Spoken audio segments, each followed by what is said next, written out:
ও দুনিয়ার আমার কলিজার টুকরা যুবক বন্ধুরা, 1 মিনিট সময় দিলাম, চিন্তা করে দেখো, এই মুহূর্তে যদি তুমি মারা যাও, তোমার জন্য এই খিচুড়ির ডেক বন্ধ থাকবে না, তোমার জন্য এলাকার দোকানপাট বন্ধ হয়ে যাবে না, তুমি মারা গেছো, তোমার জন্য এই রাস্তাটা অবরোধ হবে না, বরং তুমি বলছো তোমার নিয়ে কেউ ব্যস্ত হয়ে যাবে বাঁশ বাগানের বাঁশ কাটার জন্য, কেউ ব্যস্ত হবে বড়ই পাতার গরম পানি দিয়ে গোসল দেওয়ার জন্য, কেউ ব্যস্ত হবে কবর খননের জন্য, কিন্তু দুনিয়া তোমার জন্য থেমে থাকবে না। রাস্তার গাড়ি রাস্তায় চলতেই থাকবে, আসমানের সূর্য সময় মতো উদিত হবে, রাত্রিবেলা চন্দ্র উদিত হবে, তোমার জন্য আকাশের চাঁদ আলো দেওয়া বন্ধ করে দিবে না, তোমার জন্য আকাশের সূর্য আলো দেওয়া বন্ধ করে দিব না। তুমি যে মারা গেছো এই বিরহ বেদনায় তোমার বিবি খাবার বন্ধ করে দিবে না, তুমি যে মারা গেছো এই বিরহ বেদনায় তোমার ভাই বেরাদার বন্ধুরা কেউ অনাহারে থাকবে না, সবাই যে যার মতো খাইতে থাকবে, যে যার মতো আনন্দ করবে, তোমার জন্য দুনিয়ার কিছুই থেমে থাকবে না। কথা বলা ঠিক কি? কার জন্য পাগল হইছো, কার জন্য? নিজের আগে চিন্তা করো, মরার আগে মইরা দেখো, এই দুনিয়ায় কেউ নাই, কেউ নাই, সব পর। যে দামি বিল্ডিংটা আপনি বানাইছেন, দেশের টাইলস লাগান নাই, ইতালি থেকে টাইলস আইনা নিজের ঘরের ভিতরে লাগাইছেন।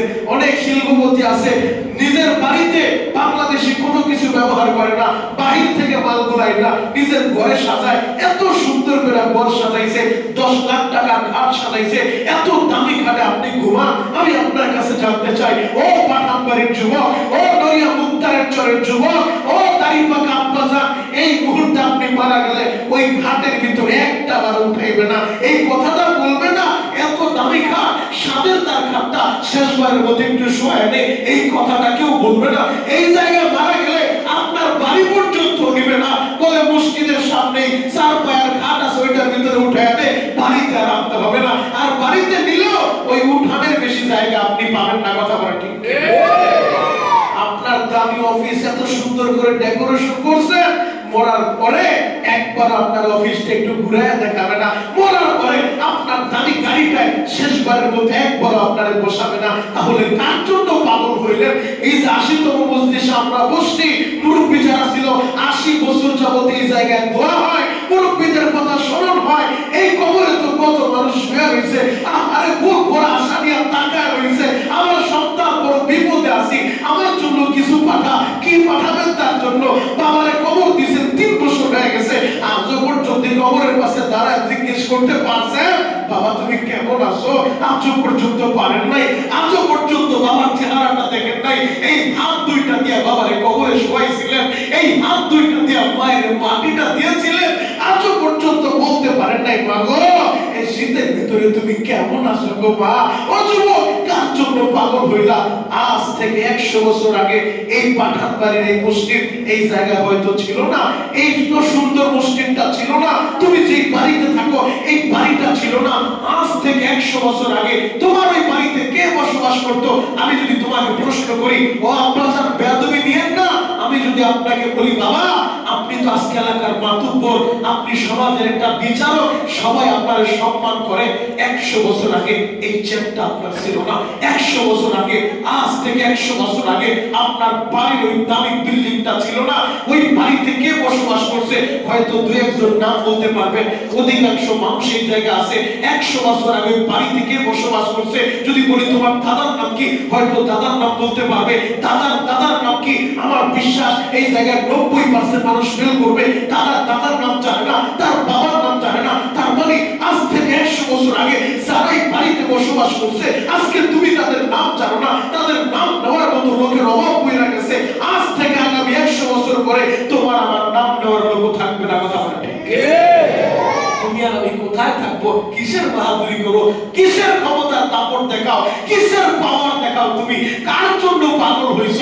সবটাই ধোঁকা। এ দুনিয়ায় কেউ থাকতে পারবে না, আসছি একা, যাবো একা। কথা বলে ঠিক কিনা?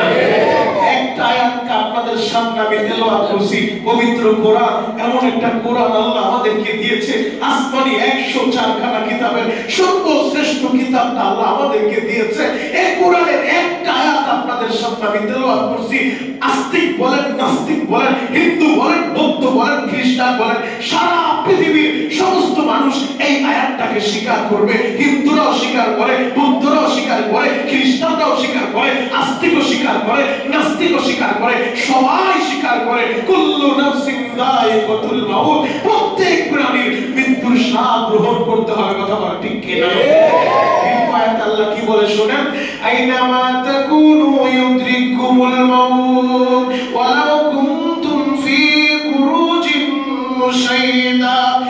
আরে বাবা, আপনি যেই জায়গায় থাকেন মৃত্যুর হাত থেকে কেউ আপনার বাঁচাইতে পারবো না। আপনি 10 তলায় থাকলেও আপনার মরতে হবে, 10 তলায় থাকলেও মরতে হবে, হারাম সুদ অবৈধভাবে আপনি ইনকাম করলেও মরতে হবে, আবার হালাল পন্থায় কোনো মতে ডাল ভাত খেয়ে দিন কাটাইলেও মরতে হবে, বস্তিতে থাকলেও মরতে হবে, এয়ার কন্ডিশনে থাকলেও মরতে হবে। কথা বলে ঠিক কিনা? মৃত্যুর হাত থেকে কেউ আপনারে বাঁচাইতে পারবে না। আর যে থাকার সেই থাকে না, আপনি কিভাবে থাকবেন? ইমামুল মুরসালিন, খাতামুন নবীন, দু জাহানের বাদশা, যার জন্য গোটা জগৎ আল্লাহ সাজাইছে, ওমা আরসালনাকা ইল্লা রাহমাতাল লিল আলামিন। ওই নবী থাকতে পারে নাই, আপনি কিভাবে থাকবেন? নবীরাও থাকতে পারে নাই, আপনিও থাকতে পারবেন না। আপনার পূর্বপুরুষরা থাকতে পারে নাই, আপনিও থাকতে পারবেন না, আমিও থাকতে পারবো না। বাবা, মরার আগে ওই কবরের সামান আমাদের তৈরি করতে হবে। কথা বলা ঠিক কিনা? কবরের দুইটা অবস্থা হবে, তৃতীয় কোন অবস্থা হবে না। নবীজি বলছে, আমি বলি নাই, আল কবরু রাউযাতুম মিন রিয়াজিল জান্নাহ আও হুফরাতুম মিন হুফারিন নার। কবরের দুই অবস্থা, হয়তো কারো কবর জান্নাতের একটা বাগান হবে, আর হয়তো কারো কবর জাহান্নামের একটা গর্ত হয়ে যাবে। একটা বার চিন্তা করেন, আপনার কবরের কোন অবস্থা হবে?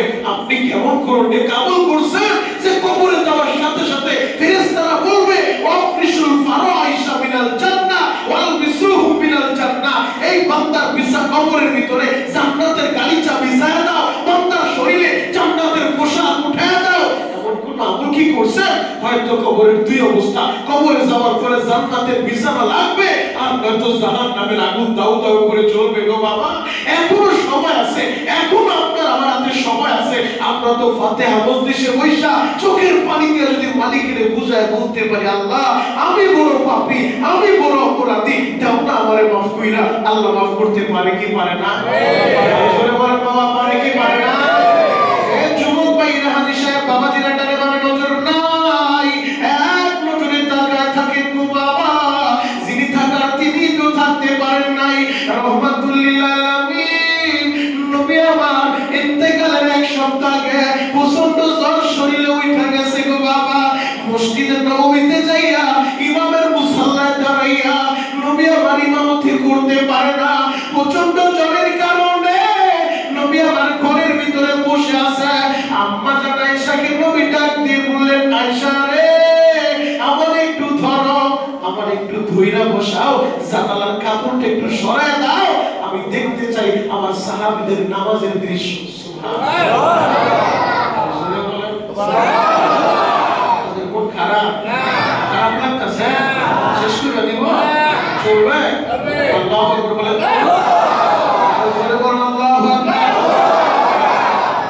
দয়ার নবী, মায়ার নবী অসুস্থ শরীর নিয়ে রোগের ভিতরে যারা হজ করছেন, হাজী যারা আছেন, হাজীরা জানে নবীর রওজা এই জায়গায়, এইটাই ছিল নবীজির কামরা। আম্মা জান আয়েশার রূপ এই জায়গায় নবীজির রওজা হয়েছে। বাবা গো, এটার সাথে কিন্তু মসজিদে নববী। নবী আমার বললেন, আয়েশা রে, আমার একটু ধুইরা বসাও, জানালার কাপড়টা একটু সরায় দাও, আমি একটু দেখতে চাই আমার সাহাবীদের নামাজের দৃশ্য। আম্মা জান আয়েশা আমার নবীকে ধুইরা বসাইছে, জানালার কাপড় সরায় দিছে। নবী নজর করে তাকায় দেখে তার বন্ধু, তার হিজরতের সাথী, সেই বন্ধু হিজরতের দিনেও তার সাথে ছিল। আবু বকরের পৃথিবীতে আমার নবীর এমন একজন বিশ্বস্ত বন্ধু ছিল। গো বাবা, যে আবু বকরের নবী হিজরতের সাথী বানাইছে।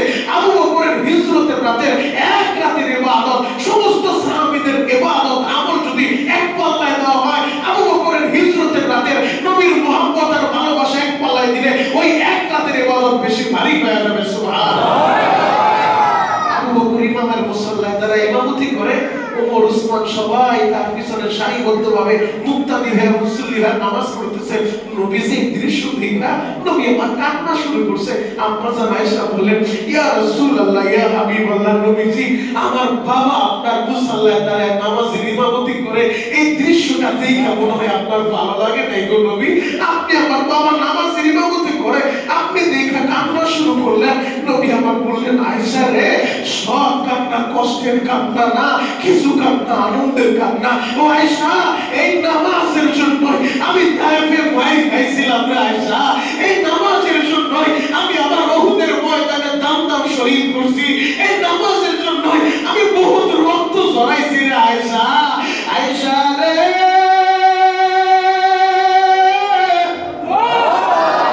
এই নামাজের লাইগা আমার তায়েফের যুবকগুলা মারতে মারতে বেহুশ করছে রে আয়েশা।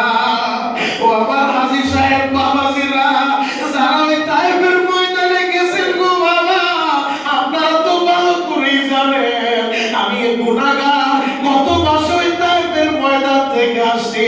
আল্লাহ বহুতবার আমার মিছিল গো বাবা, আমি যতবার যাই, এই যে গত রমজানের আগেও হুজুরের সাথে, হুজুর যখন উমরায় গেল ওই সময় কিন্তু আমি মদিনায় ছিলাম গো বাবা। ও যুবক বন্ধুরা, ওই তায়েফে কেন যাই জানো নি? ওই তায়েফের ময়দানে গেলে আমার নবীর ওই কষ্টের কথা মনে পড়ে যায়। তায়েফের নিষ্ঠুর যুবকেরা আমার নবীর পাথর মারতে মারতে বেলা 10টা থেকে 5টা পর্যন্ত একই দিনের ভিতরে তিনবার বেহুশ করছে গো বাবা। ওই সফরে নবীর সাথে তার পালক পুত্র যায়েদ ইবনে হারেসা ছিল। যায়েদ ইবনে হারেসা বলেন, দুনিয়ার মানুষ রে, তায়েফের যুবকগুলা এক একটা পাথর আমার বাবার শরীরে মারে, এক একটা পাথর আইসা নবীর জামাটা ছিদ্র কইরা আরে একেবারে গোস্তের ভিতরে ঢুকিয়া যায়। যায়েদ ইবনে হারেসা বলে, নবী আমার বেহুশ পড়ে গেছে। নিষ্ঠুর যুবকগুলা ওই বেহুশ অবস্থায় নবীর দাঁড় করাইয়া এরপরও মানে গো বাবা। নবীর ওই বাইরের দৃশ্য দেখা আসমানের সব ফেরেশতারা কেঁদেছিল, আসমানের ফেরেশতারাও কান্না শুরু করছে। আবার আল্লাহর সাথে সাথে জিবরাইলে পাঠিয়ে দিয়েছে, জিবরাইল রে, আমার বন্ধুর কাছে যাও, বন্ধুরে যায় বলবা আমার বন্ধু যদি অনুমতি দেয় রে জিবরাইল, পুরা তায়েফটারে উল্টা দাও, তায়েফের মানুষগুলার শেষ কইরা দাও। জিবরাইল এসে বলেন, নবীজি আপনার এই দৃশ্য দেখা আসমানবাসীরাও কাঁদে গো নবী। আল্লাহর আরশ বহনকারী 8জন ফেরেশতা, ওই ফেরেশতাও কাঁদে গো নবী। আপনার এই দৃশ্য আসমানের ফেরেশতারাও মেনে নিতে পারে না নবী গো। আপনি যদি একটা বার অনুমতি দেন গো নবী, পুরা তায়েফটারে উল্টায় দিব। আমার সাথে বহুত ফেরেশতা আছে যারা পাহাড়ের দায়িত্বে নিযুক্ত। আপনি বলার সাথে সাথে পাহাড়গুলা দিয়া এমন ভাবে চাপা মারবো, এই জায়গায় যে কোনো মানুষ ছিল এমন কোনো চিহ্ন অবশিষ্ট থাকবে না। আমার নবী কাঁদে বলে, জিবরাইল রে, এরা আমারে চিনে না, এরা আমার পরিচয় জানে না।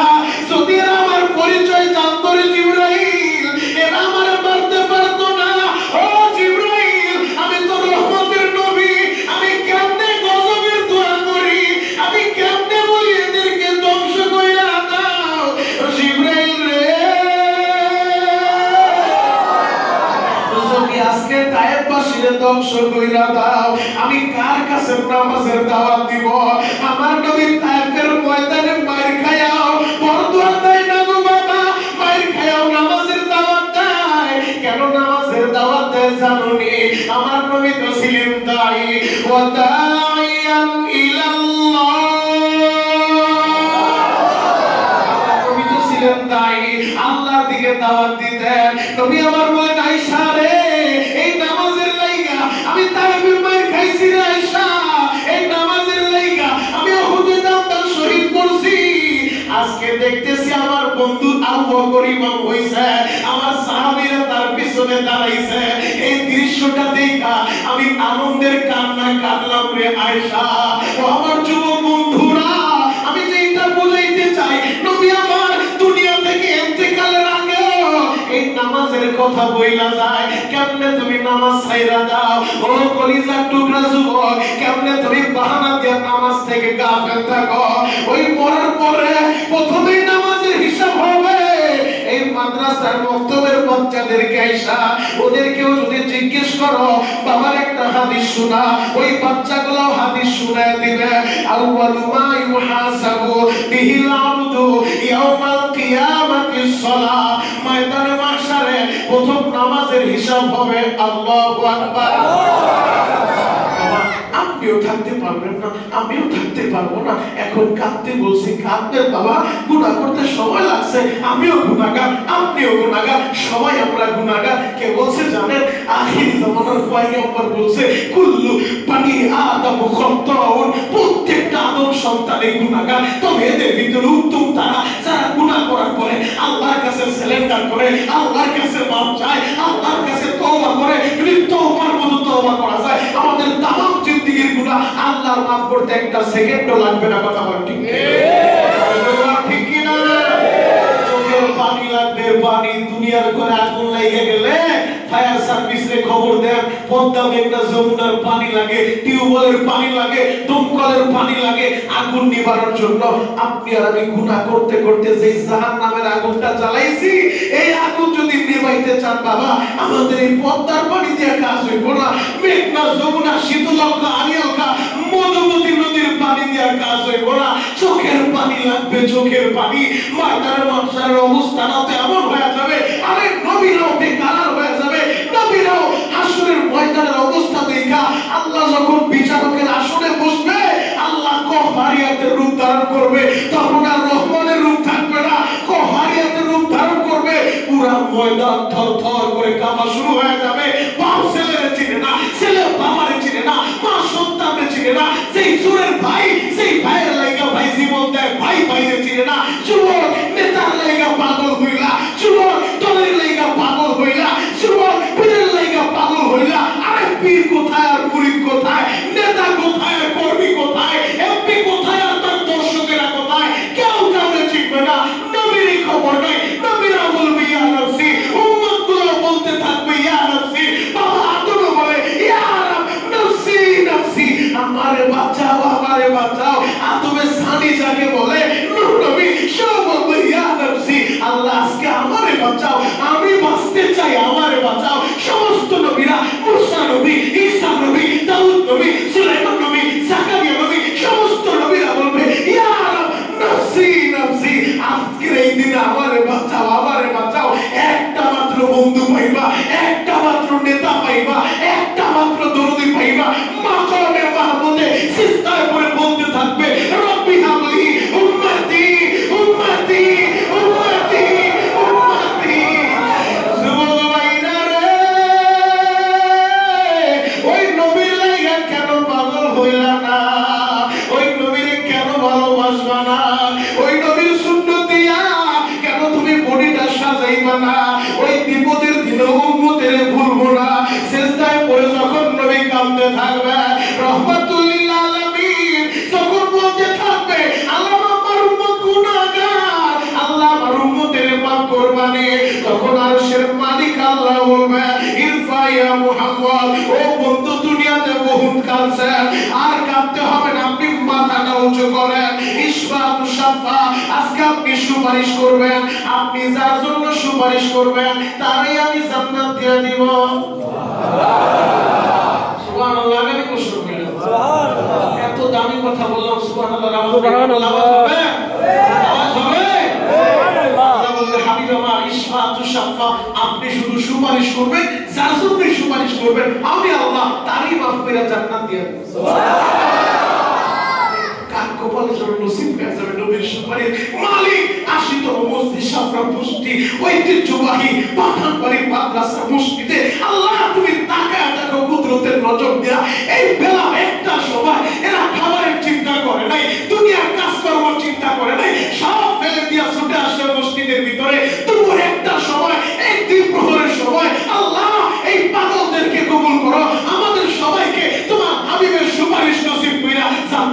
কইরো চিৎকার করে বলো